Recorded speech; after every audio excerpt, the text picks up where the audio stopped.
A motivated team is a more productive team, and it is a leader's responsibility to figure out how to motivate their team. There's one concept which looks at intrinsic motivation versus extrinsic motivation. Intrinsic motivation being the motivation of the task itself, the pleasure of completing it, the learning that you get while doing it. The extrinsic motivation is the output of your task. If I do this, I'm going to get promoted. If I do this, I'm going to earn more money, a bonus. All of these are motivators. But I think as a leader, you need to find out which one of these motivators your colleagues values the most. It could be intrinsic, it could be extrinsic, but you don't know until you've asked. But how can you ask? How can you ask an employee of yours, what's your biggest motivating driver? It's a very tough question to answer. So I like to take every one of my reports aside once every 6 months, and I ask them the same set of questions. The first question is hypothetical. You're sitting at your Christmas dinner table next December, and you turn to your partner and you say, I've had a great year professionally because...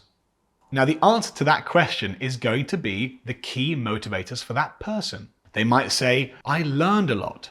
They might say, I got promoted. I earned a bonus. I bought a car. I bought a house. This is the whole point. It doesn't matter if the intrinsic or extrinsic motivator is more powerful.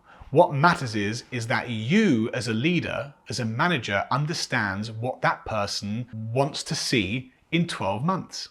You sit back and you listen to that answer. If you want to dive deeper, ask further questions and dive deeper.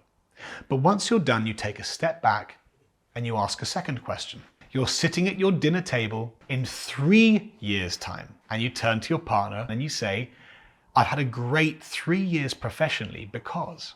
How would you finish that sentence? You're trying to understand what the short-term and mid-term motivation for that person is. The third thing you ask them is, how can I help you achieve those goals?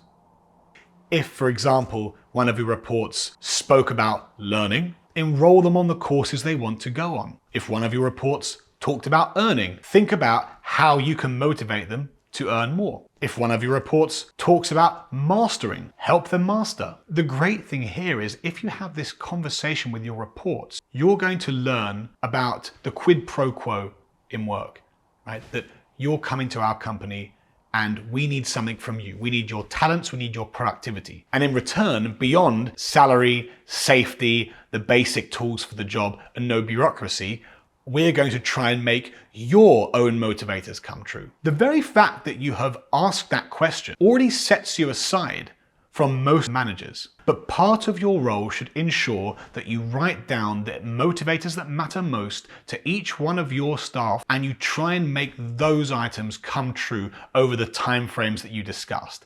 And if by circumstance it might not be the case, for example, the person says, I'd like to be earning 10 times what I'm earning now in 3 years, then have that frank conversation then and say, well, that might not be possible, but let's think about something that could be possible. So wrapping this up, leaders and managers figure out what motivates their team and then act as servant leaders to ensure that those motivators are met. And if you do that, you are going to have a motivated and productive team.